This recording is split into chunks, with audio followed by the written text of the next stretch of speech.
إن الحمد لله نحمده ونستعينه ونستغفره ونعوذ بالله من شرور أنفسنا ومن سيئات أعمالنا من يهده الله فلا مضل له ومن يضلله فلا هادي له وأشهد أن لا إله إلا الله وحده لا شريك له وأشهد أن محمدا عبده ورسوله أما بعد فإن خير الحديث كتاب الله وخير الهدي هدي محمد صلى الله عليه وسلم وشر الأمور محدثاتها وكل محدثة بدعة وكل بدعة ضلالة وكل ضلالة في النار فأعوذ بالله السميع العليم من الشيطان الرجيم بسم الله الرحمن الرحيم يا أيها الذين آمنوا اتقوا الله حق تقاته ولا تموتن إلا وأنتم مسلمون يا أيها الناس اتقوا ربكم الذي خلقكم من نفس واحدة وخلق منها زوجها وبث منهما رجالا كثيرا ونساء واتقوا الله الذي تساءلون به والأرحام إن الله كان عليكم رقيبا يا أيها الذين آمنوا اتقوا الله وقولوا قولا سديدا يصلح لكم أعمالكم ويغفر لكم ذنوبكم ومن يطع الله ورسوله فقد فاز فوزا عظيما قاف والقرآن المجيد بل عجبوا أن جاءهم منذر منهم فقال الكافرون هذا شيء عجيب أإذا متنا وكنا ترابا ذلك رجع بعيد قد علمنا ما تنقص الأرض منهم وعندنا كتاب حفيظ بل كذبوا بالحق لما جاءهم فهم في أمر مريج أفلم ينظروا إلى السماء فوقهم كيف بنيناها وزيناها وما لها من فروج والأرض مددناها وألقينا فيها رواسي وأنبتنا فيها من كل زوج بهيج تبصرة وذكرى لكل عبد منيب ونزلنا من السماء ماء مباركا فأنبتنا به جنات وحب الحصيد والنخل باسقات لها طلع نضيد رزقا للعباد وأحيينا به بلدة ميتا كذلك الخروج كذبت قبلهم قوم نوح وأصحاب الرس وثمود وعاد وفرعون وإخوان لوط وأصحاب الأيكة وقوم تبع كل كذب الرسل فحق وعيد أفعينا بالخلق الأول بل هم في لبس من خلق جديد وقال تعالى ولا تقتلوا النفس التي حرم الله إلا بالحق تمام تعریفیں حمد و ثنا کی بڑائی اور بڑائی اس اللہ وحدہ لا شریک کے لیے لائق و زیبا ہے جس نے ساری کائنات کے مخلوقات کو پیدا کیا. بیش بہا درود و سلام ہو سارے انبیاء علیہم السلام پر، بالخصوص میرے اور آپ کے آخری نبی محمد الرسول اللہ صلی اللہ علیہ وسلم پر، جنہوں نے ہم تک محللات اور محرمات کو مکمل طور پر پہنچایا. حاضرین جمعہ، پردہ نشین خواتین اسلام، گزشتہ جمعہ ہم نے ایک حدیث سنی پڑھی جس میں نبی کریم صلی اللہ علیہ وسلم نے 7 بڑے مہلک گناہوں کے تعلق سے بات بیان فرمائی. یہ ایسے گناہ ہیں اگر بندہ مرنے سے پہلے توبہ نہ کرے، ان گناہوں سے باز نہ آئے، ان گناہوں سے پاک نہ ہو، تو اس کی تباہی ضروری ہے. ان 7 گناہوں کے تعلق سے حدیث میں آتا ہے، حضرت ابو ہریرہ رضی اللہ عنہ بیان کرتے ہیں کہ نبی کریم صلی اللہ علیہ وسلم نے فرمایا، اجتنبوا السبع الموبقات، 7 گناہوں سے اجتناب کرو. الشرک باللہ، شرک ایسا گناہ ہے جس سے اجتناب کرنا میرا اور آپ کے لیے ضروری ہے. دوسرا والسحر، جادو سیکھنا سکھانا، یہ سب سے بڑا گناہ ہے اور حرام کام ہے. وقتل النفس التي حرم الله الا بالحق، اور بے گناہ کو قتل کرنا یہ بھی سب سے بڑا گناہ ہے. وَأَكْلُ الرِّبَا، اور سود کا کھانا بھی گناہ عظیم ہے. وَأَكْلُ مَالِ الْيَتِيمِ، اور یتیم کا مال کھانا یہ بھی 7 مہلک گناہوں میں سے آتا ہے. وَالتَّوَلِّي يَوْمَ الزَّحْفِ، میدان جنگ سے پیٹ پھیر کر بھاگنا یہ بھی عظیم گناہ ہے. اور 7ویں چیز وَقَذْفُ الْمُحْسِنَاتِ الْغَافِلَاتِ الْمُؤْمِنَاتِ، پاک دامن اور نیک عورتوں پر تہمت لگانا. یہ ایسے 7 گناہ ہیں جو انسان کو تباہ و برباد کر دیتے ہیں، دنیا میں بھی اور آخرت میں بھی. انسان مرنے سے پہلے ان گناہوں سے معافی مانگ لے. گزشتہ جمعہ ان گناہوں میں سے ہم نے 2 گناہ کے تعلق سے تفصیلی بات کی ہے، جس میں سب سے پہلا گناہ شرک ہے. انسان اگر شرک سے باز نہ آئے، انسان اگر شرک سے دور نہ ہو تو وہ برباد ہو جائے گا. اور توحید ربوبیت، شرک کس میں ہوتا ہے؟ توحید ربوبیت، توحید الوہیت اور توحید اسماء و صفات، تینوں توحید میں شرک ہوتا ہے.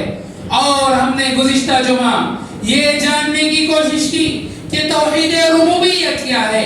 یہ عقیدہ رکھنا کہ اللہ تبارک و تعالی کائنات کو پیدا کرنے والا، اللہ تبارک و تعالی ہمیں دنیا میں لانے والا، اللہ تبارک و تعالی ہمیں رزق دینے والا، ہمیں پالنے والا، بارش برسانے والا، اولاد دینے والا، موت و حیات دینے والا. اگر ہم یہ عقیدہ صرف و صرف اللہ تعالیٰ کے لیے رکھتے ہیں تو یہ عقیدہ عقیدہ توحید ربوبیت ہے. اگر کوئی اس عقیدے میں کسی کو شریک کرتا ہے، مثال کے طور پر بارش کے لانے کے ساتھ اللہ کے ساتھ کسی کو شریک کرتا ہے، رزق اور دولت کے لیے کسی اور کو شریک کرتا ہے، تو وہ کافر اور مشرک بن جاتا ہے.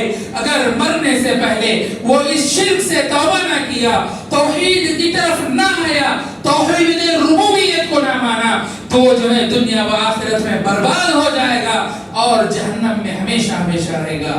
اور جہاں تک توحید الوہیت کی بات آتی ہے، توحید الوہیت میں ہم یہ عقیدہ رکھنا چاہیے کہ ساری کی ساری عبادتیں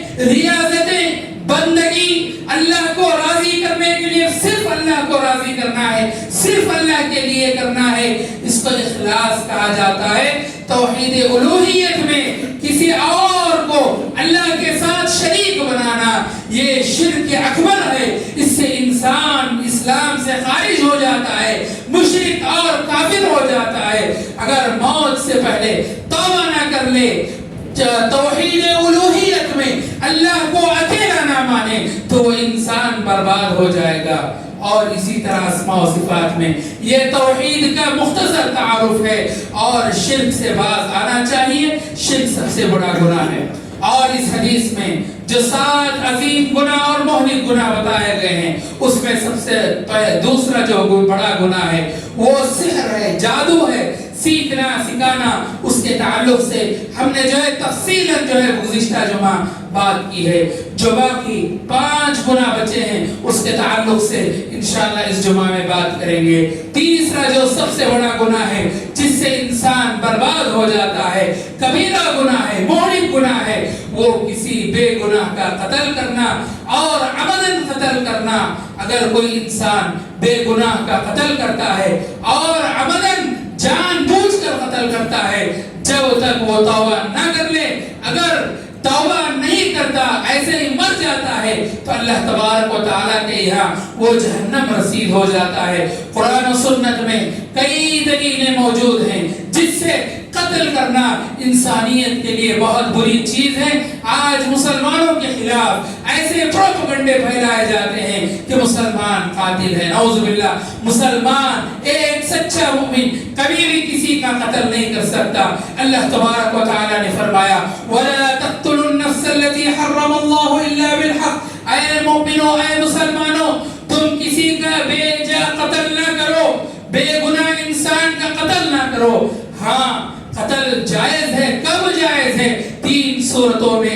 نبی کریم صلی اللہ علیہ وسلم نے فرمایا لا يحل دم امرئ مسلم يشهد ان لا اله الا الله واني رسول الله باحدى 3: الطيب الزاني والنفس بالنفس والتارك لدينه المفارق للجماعه. کسی مسلمان کا دوسرے مسلمان کے لیے قتل کرنا حرام ہے اگر وہ شہادت دیتا ہے, اگر وہ گواہی دیتا ہے کہ اللہ تبارک و تعالیٰ ایک ہے, اسی کی عبادت ہونا چاہیے اور نبی کریم صلی اللہ علیہ وسلم ہمارے رسول اور اللہ تبارک و تعالیٰ کے بندے ہیں. اگر ایسے کوئی گواہی دیتا ہے اس کو قتل کرنا حرام ہے الا بثلاث, لیکن 3 لوگ ایسے ہیں جن کو قتل کیا جا سکتا ہے.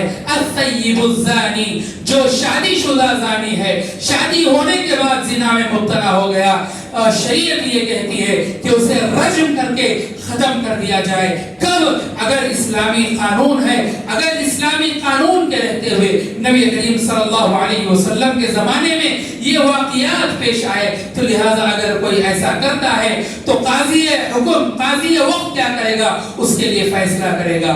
اور دوسرا جس کا جو ہے مر جانا, قتل کرنا جائز ہو جاتا ہے, والنفس بالنفس, اور جو دوسرے کا قتل کرتا ہے اس کے مقابلے میں اس کو قتل کرنا چاہیے. عمدن یہ ضروری ہے, شرط ہے. اگر کوئی جو ہے عمدن نہیں ہے, اگر غلطی سے اگر قتل ہو جائے تو اس کے لیے جو ہے قتل نہیں ہے, اس کے لیے جو ہے آپ دیت ادا کریں گے, جتنا سامنے والا پوچھے گا آپ کو دیت دینا پڑے گا. اور تیسرا گناہ والتارک لدینہ, جو دین میں آ کر اسلام قبول کر کے دین کو چھوڑ دیتا ہے, ایسے آدمی کو قتل کرنے کا حکم ہے. یہ 3 چیزیں. اس کے علاوہ کوئی بھی مسلمان بھائی دوسرے مسلمان کو کسی بھی صورت میں قتل نہیں کر سکتا.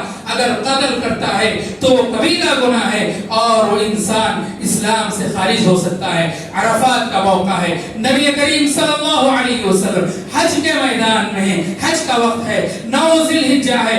آپ صلی اللہ علیہ وسلم 1 لاکھ سے زیادہ صحابہ کے سامنے یہ خطبہ دیتے ہوئے ارشاد فرماتے ہیں الا ان دماءکم واموالکم واعراضکم حرام علیکم کحرمت یومکم ھذا فی شہرکم ھذا وفی بلدکم ھذا، اے لوگو خبردار رہو، تمہارا خون اور تمہارا مال، تمہاری عزت حرام ہے ایک دوسرے مسلمان کے لیے، جس طرح آج کا دن محترم ہے، وہ دن عرفات کا دن ہے، یوم الحجہ ذی الحجہ کا دن تھا، اور 9 ذی الحجہ عرفات کا دن ہوتا ہے، اور حج کا دن ہوتا ہے، بہت بہترین ہوتا ہے، سال کے سب سے بہترین دن ہوتا ہے، فی یومکم ھذا فی شہرکم ھذا، اور سب سے بہترین مہینہ جس طرح حرمت والا ہے ذی الحجہ والا مہینہ، فی بلدکم ھذا، اور جس زمین پر ہم کھڑے ہیں یہ مکہ کی زمین ہے،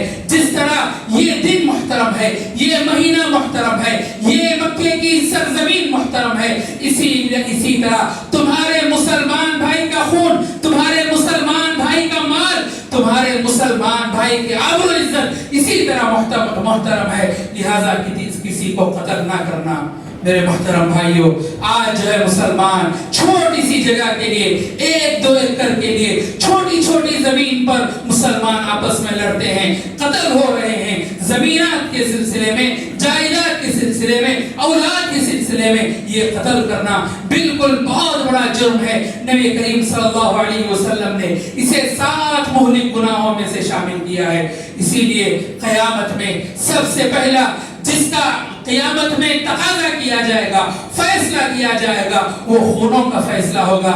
نبی کریم صلی اللہ علیہ وسلم نے فرمایا اول ما یقضى بین الناس یوم القیامت فی الدماء، سب سے پہلے قیامت کے دن جس چیز کا فیصلہ کیا جائے گا وہ خونوں کا فیصلہ ہوگا، خون جس نے خون کیا ہے اس کا فیصلہ کیا جائے گا۔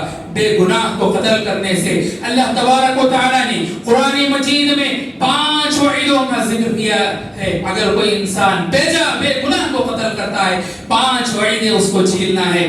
اللہ نے قرآن مجید میں فرمایا وَمَن يَقْتُلْ مُؤْمِنًا مُتَعَمِّدًا فَجَزَاؤُهُ جَهَنَّمَ خَالِدًا فِيهَا وَغَضِبَ اللَّهُ عَلَيْهِ وَلَعَنَهُ فِي الدُّنْيَا وَالْآخِرَةِ فِي الدُّنْيا وَأَعَدَّ لَهُ عَذَابًا عَظِيمًا۔ اللہ نے فرمایا جو انسان کسی مسلمان بھائی کا قتل کرتا ہے فجزاؤہ جہنم، اس کا ٹھکانہ جہنم ہے، یہ پہلی سزا ہے، خالدن فیہا، دوسری سزا کیا ہے؟ جہنم میں ہمیشہ ہمیشہ رہے گا، وغضب اللہ، تیسری سزا کیا ہے؟ اس پر اللہ تبارک و تعالی کا غضب نازل ہوگا، چوتھی سزا کیا ہے؟ ولعنہ، اللہ تبارک و تعالی کی لعنت اس آدمی پر ہوگی جس نے اس کو قتل کیا ہے، اور 5ویں سزا وَأَعَدَّ لَهُ عَذَابًا عَلِيمًا، اس کے لیے دنیا کا سب سے بڑا عذاب ہے۔ اللہ اکبر۔ میرے بھائیوں، کسی کا قتل کرنا، کسی کو گالی دینا، کسی کی عزت نکالنا، یہ میرے لیے اور آپ کے لیے حرام ہے۔ اسی طرح حدیث میں آتا ہے، آپ صلی اللہ علیہ وسلم نے فرمایا ممکن ہے ہر گناہ اللہ تبارک و تعالی معاف کر دے گا سوائے وہ آدمی جس نے قتل کیا ہے، کفر کیا ہے، شرک کیا ہے، اور جو ہے توبہ کرنے سے پہلے اس دنیا سے چلے جائے، اس کا گناہ کبھی بھی معاف نہیں ہوتا۔ اللہ اکبر۔ یہ ساری احادیث آپ کے سامنے بیان کرنے کا مقصد کیا ہے؟ بیان کرنے کا مقصد ایک ہے کہ ان احادیث کو ذہن میں رکھیے، جتنا بھی غصہ آئے، جتنا بھی کسی سے اختلاف ہو، باتوں سے حل کیجئے، باتوں سے حل کیجئے، اپنے پن سے، اپنے قلم سے حل کیجئے، کبھی بھی ہاتھ اٹھانا اسلام میں ہمیں اجازت نہیں دی۔ اللہ اکبر۔ نبی کریم صلی اللہ علیہ وسلم کی زبانی اتنی بڑی بات اللہ کے رسول صلی اللہ علیہ وسلم نے کہی، اس کو زمانے نے لکھا ہے، تاریخ نے اسے قلم بند کیا ہے۔ اللہ کے رسول صلی اللہ علیہ وسلم نے فرمایا لو ان اہل السماء والارض اشترکوا فی دم المؤمن لاکبهم اللہ فی النار، اگر سارے آسمان کی مخلوقات، سارے زمین کی مخلوقات اشترکوا فی دم المؤمن، ایک مومن کے قتل میں اگر شامل ہو جاتی ہے تو اللہ تبارک و تعالی سارے آسمان کی مخلوقات کو، سارے زمین کے مخلوقات کو اس ایک مومن کے قتل کے جرم میں ساروں کو جہنم میں داخل کرے گا۔ اللہ اکبر۔ کتنی بڑی بات ہے۔ لہذا یہ قتل و غارت گیری کبھی بھی ایک مومن کی صفت نہیں ہونی چاہیے ان دلائل کی موجودگی میں۔ اسی طرح چوتھا گناہ جو انسان اللہ تبارک و تعالی اگر انسان کرتا ہے تو اسے اس وقت تک معاف نہیں کیا جائے گا جب تک وہ حقیقی توبہ نہ کر لے، سود کا کھانا۔ آج ہمارے معاشرے میں سود جیسی لعنت بہت زیادہ ہے. آج ہم کہنے کو قرآن و سنت کے داعی ہیں, قرآن و سنت کی پکارتے ہیں اور یہ دعویٰ کرتے ہیں کہ ہم قرآن و سنت کو اپنائیں گے, لیکن نعوذ باللہ آج ہمارے معاشرے میں کتنے اپنے آپ کو قرآن و سنت کا ماننے والے سود لیتے ہیں, سود دیتے ہیں, اپنا پیسہ سارا بینکوں میں سڑانے کے بجائے لوگوں کو سود دیتے ہیں, اپنے پاس اکٹھا کرنے کے بجائے غریبوں میں بانٹنے کے بجائے اس چیز کو سود میں بیان کرتے ہیں.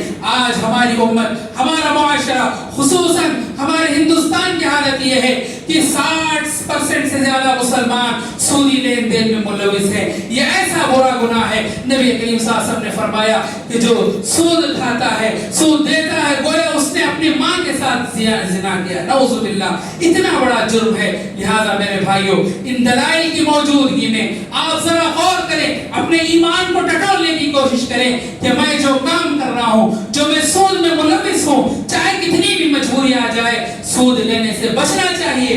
اور جو سود دے رہے ہیں وہ تو اور زیادہ توبہ کریں, اپنی زندگی کی خیر بنائیں. اگر موت آ گئی تو موت کے بعد کے سارے مراحل ان کے لیے مشکل ہو جاتے ہیں.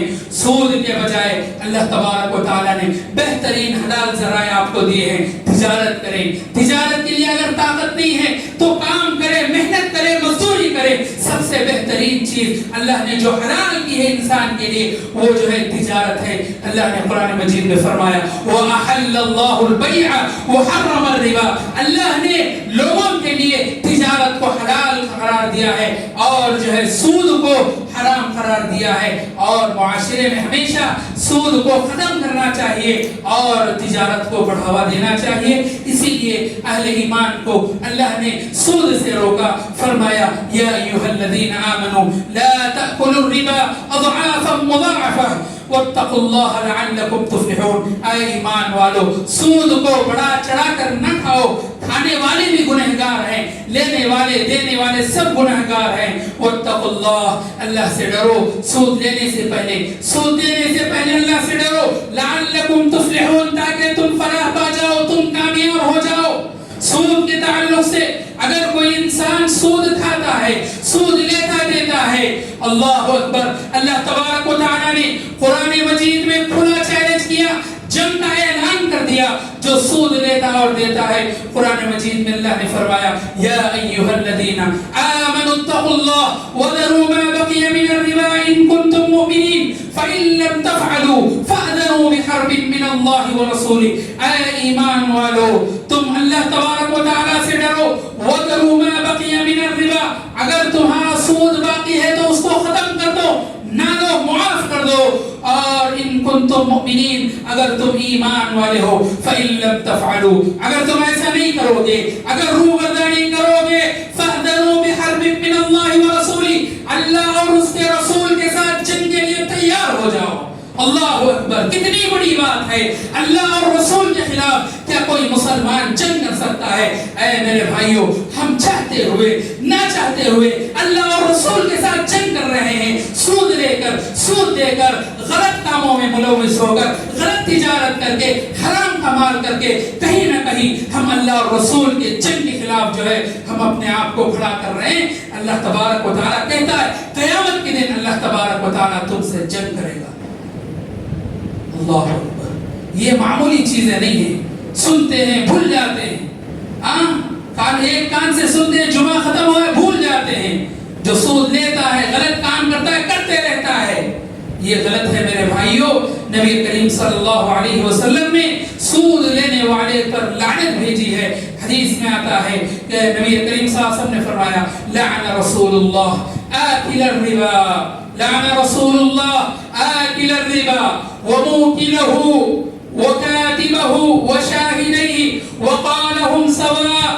اللہ کے رسول صلی اللہ علیہ وسلم نے لعنت کی ہے سود کھانے والے پر, سود کھلانے والے پر اور اس پر لکھنے والے پر, وشاہدیہ اور اس پر گواہ ہونے والے پر, وقالہم سواء, اس میں کوئی آگے پیچھے نہیں ہے. سب پر سود لینا, دینا, اس کے اوپر لکھنا, لکھ کر دینا اور اس کے اوپر گواہ رہنا, سب کو ایک گناہ ہے. کوئی اس میں آگے پیچھے نہیں ہوگا, سب ایک گناہ میں ملوث ہے. لہذا سود سے بچنا چاہیے. اللہ تبارک و تعالی ہمارے معاشرے کو, خاص کر ہمارے معاشرے کو جو ہے سود سے محفوظ فرمائے, لینے سے اور دینے سے ساروں سے محفوظ فرمائے. اسی طرح جو 5واں گناہ ہے, سب سے بڑا گناہ, مہلک گناہ, وہ یتیم کا مال کھانا. یتیم کا مال کھانا بہت بڑا گناہ ہے. یتیم کی سرپرستی کرنے والا یتیم کا مال نہیں کھا سکتا. اللہ نے فرمایا وَآتُوا الْيَتَامَى أَمْوَالَهُمْ وَلَا تَتَبَدَّلُوا الْخَبِيثَ بِالطَّيِّبِ وَلَا تَأْكُلُوا أَمْوَالَهُمْ إِلَى أَمْوَالِكُمْ إِنَّهُ كَانَ حُوبًا كَبِيرًا. اللہ نے اس آیت میں 3 باتوں کی طرف اشارہ کیا. وَآتُوا الْيَتَامَى أَمْوَالَهُمْ, جب یتیم نوجوان ہو جائیں تو ان کا مال انہیں لوٹا دینا. وَلَا تَتَبَدَّلُوا الْخَبِيثَ بِالطَّيِّبِ, اور اپنے خبیث مال کو یعنی اپنے پرانے اور جو ہے کم مال کو جو ہے یتیم کے اچھے مال میں نہ ملانا. اور اسی طرح تیسرا جو گناہ اکثر یتیم کی کفالت کرنے والے کرتے ہیں, وَلَا تَأْكُلُوا أَمْوَالَهُمْ إِلَىٰ أَمْوَالِكُمْ, اپنے مال کو یتیم کے مال کے ساتھ ملا کر سارا کا سارا نہ کھانا. یہ اللہ تبارک و تعالیٰ نے 3 باتوں کا ایک طرف اشارہ کیا ہے جو عام طور پر لوگ غلطی کرتے ہیں. نوجوان جیسے یتیم نوجوان ہو جائے, تجارت کرنے کی عقل آ جائے تو فوراً اس کا سارا مال یتیم کو دے دیا جائے. دوسری چیز جو ہے اکثر طور پر یتیم کی کفالت کرنے والے کیا کرتے ہیں, اپنا چھوٹا مال ہے, اپنا جو ہے 1 ایکڑ زمین ہے اور جو یتیم کی 10 ایکڑ زمین ہے. یتیم کو کیا معلوم ہوگا, 8 سال میں یتیم ہو گیا, اس کی زمین لے لیتے ہیں. جب جوانی کا موقع آتا ہے تو اپنا 1 ایکڑ جو ہے جو بھی بنجر بھی ہوتا ہے تو یتیم کو پکڑا دیتے ہیں, اس کے 10 ایکڑ کو اپنے اوپر لے لیتے ہیں. یہ بھی غلط ہے. اور اسی طرح تیسری صورت اللہ نے بتائی کہ اپنے مال کے ساتھ یتیم کے مال کو ملا لیتے ہیں تاکہ یتیم کو معلوم نہ ہو کہ اس کا مال کون سا ہے. پھر کیا کرتے ہیں, سارا کا سارا کھا لیتے ہیں. اگر کوئی ایسا کرتا ہے تو بڑا گناہ میں ہے. اور اسی طرح یتیم کا مال کھانا گناہ کبیرہ ہے. ان الذين ياكلون اموال اليتامى ظلما انما ياكلون في بطونهم نارا. اللہ نے فرمایا جو لوگ یتیم کا مال ظلمن کھاتے ہیں انما ياكلون في بطونهم نارا, وہ اپنے پیٹ میں انگار کو اور آگ کو بھر رہے ہیں, اپنے پیٹ کو جہنم بنا رہے ہیں. اسی لیے میرے بھائیوں, یتیم کی کفالت کرنا جتنا بڑا ثواب ہے, جتنا بڑا اجر ہے, اسی طرح اس کے مال کو ہڑپ کر لینا, اس کے مال کو کھا لینا اتنا ہی بڑا گناہ ہے. لہذا ولا تقربوا مال اليتيم الا بالتي هي احسن. اللہ نے فرمایا اے مسلمانوں, کبھی بھی یتیم کے مال کے قریب نہ جانا. یہ نہیں کہا کہ اللہ نے کہ یتیم کا مال نہ کھاؤ, یہ کہا کہ یتیم کے مال کے قریب تک نہ جانا, اس کے اوپر بری نظر تک نہ ڈالنا. اگر ایسا کرو گے تو تمہیں جہنم نصیب ہوگی. یتیم کے مال میں اسراف بھی نہیں کرنا چاہیے. بعض لوگ کیا کرتے ہیں, یتیم کی کفالت لے لیتے ہیں اس کے مال کو دیکھ کر, اس کے بعد اب ضرورت یتیم کے مال سے, وہ خود فقیر ہے, یتیم کے لیے خرچ نہیں کر سکتا, تو یتیم مالدار ہے تو کیا کرتے ہیں, جتنا اگر یتیم کے اوپر 10 روپے خرچ آ رہا ہے تو یتیم کے مال سے 20 روپے نکالتے. یہ بھی جو ہے اسراف ہے. اللہ نے فرمایا ولا تأكلوها, اے مسلمانوں یہ اسراف وبدار ان يكبروا, اے مسلمانوں یتیم کے مال میں کبھی بھی اسراف نہ کرنا. اگر تم اسراف کرو گے تو تم جہنم رسید ہو جاؤ گے اگر مرنے سے پہلے توبہ نہ کیے ہو. میرے بھائیوں وقت ختم ہو رہا ہے. یہ 5 جو ہے برائیاں جو سب سے بڑے گناہ ہیں, الحمدللہ ہم نے تفصیل کے ساتھ اس کو جاننے کی کوشش کی ہے. انشاءاللہ ابھی 2 چیزیں ہیں, 2 برائیاں ہیں, اگلے جمعے میں انشاءاللہ بیان کی جائے گی. آخر میں اللہ سے دعا کرتے ہیں کہ اللہ تبارک و تعالی مجھے اور آپ کو ان کبیرہ گناہوں سے اور مہلک گناہوں سے بچائے اور ہمارے معاشرے کو بھی اس سے بچائے. آمین. وآخر دعوانا الحمدللہ رب العالمین.